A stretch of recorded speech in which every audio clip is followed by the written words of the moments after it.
Thank you very much, Sandra, and the members of the Diversity Committee of APPAM for bringing before APPAM this very critical issue.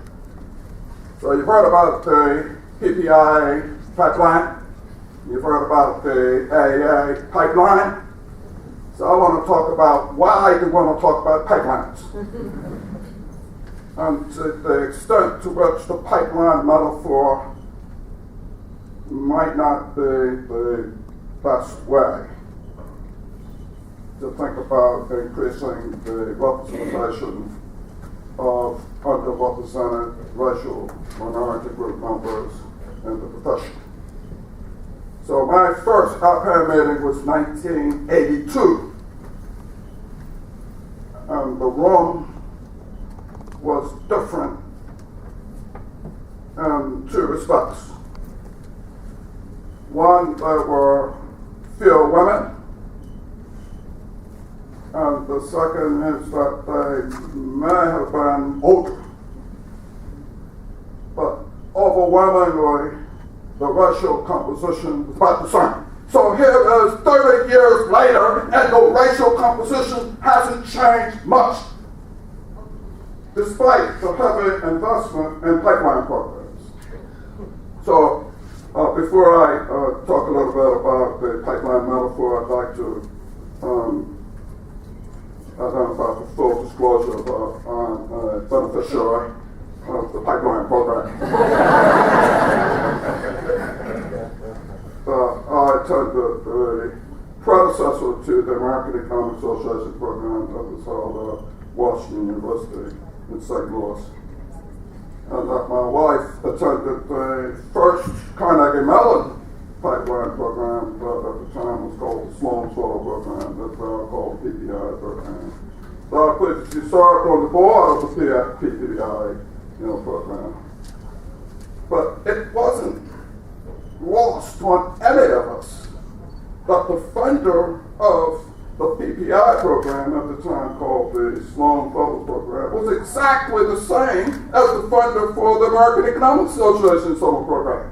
It wasn't lost on any of us that the people who were running that program had a model in their mind about why there was underrepresentation of racial and ethnic minority group members in the profession. And so, further for full disclosure, I've been doing research with Kay Husband Fielding on the problem of the pipeline and underrepresentation in medical sciences and behavioral research. So the funder for this particular conference, the Robert Woods Johnson Foundation, is also the funder for the broadening participation in the medical professions. So Kay and I have been thinking about, well, why are the pipeline programs in order to increase the number of biomedical researchers somehow not necessarily producing a big blip, a big increase in the representation of American Indians, Latinos, and African Americans among biomedical researchers, despite the fact that the same groups that fund those programs are also the groups that fund the programs to increase the supply of physicians. So with that little background, and also the fact that the Committee on Equal Opportunity in Science and Engineering has also, National Science Foundation, has also been trying to understand how after 30 years of all this NSF funding on pipeline programs, we still have an underrepresentation of faculty from racial and ethnic minority groups. So with that little background, let me begin by defining the fact that almost every existing diversity program in economics, public policy, biomedical engineering, science and engineering adopts a pipeline model.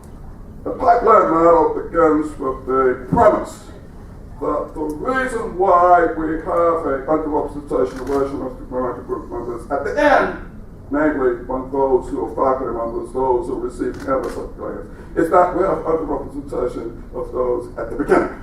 And so here is the model. We've got to get more people into the pipeline in order to get more people out of the pipeline. And so why are they in the entry?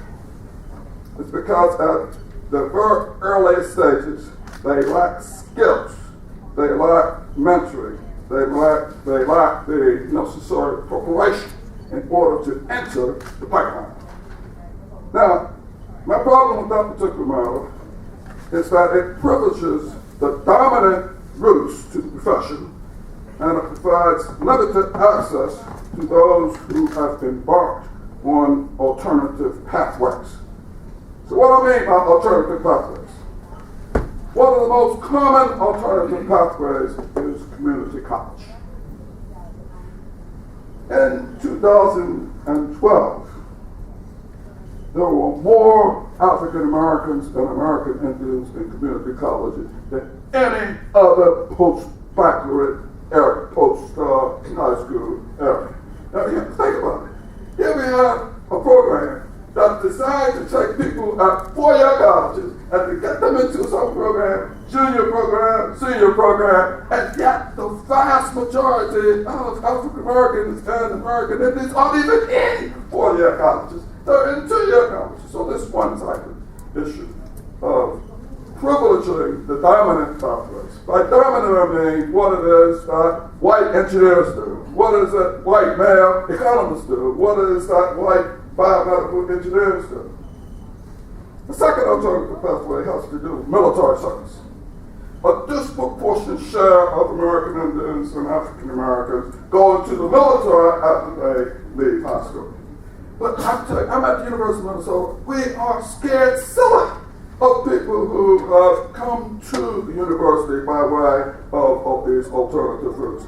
Having someone whose life and whose experiences have been fighting in Iraq and Afghanistan, but that's not the normal route for somebody sitting in your introduction to policy analysis class or your applied macroeconomics class. Because, these are people who have had real experience as opposed to people who have done undergraduate work at Macalester or Colton and then going to the summer program at PPA. The third alternative is people who've had early childhood. People who stopped college or stopped high school in order to have babies, and after they've had their babies, they're going back to work at Woody's or at Walmart, and then save up some money. They're going to community college, and then they're matriculated to a four-year college. We don't really understand how to matriculate people from that alternative. The other alternative is imprisonment. Arrest for drug possession, for domestic violence, for other types of things. You may say, well, you're not qualified to be an economist if you have been arrested for economic crime.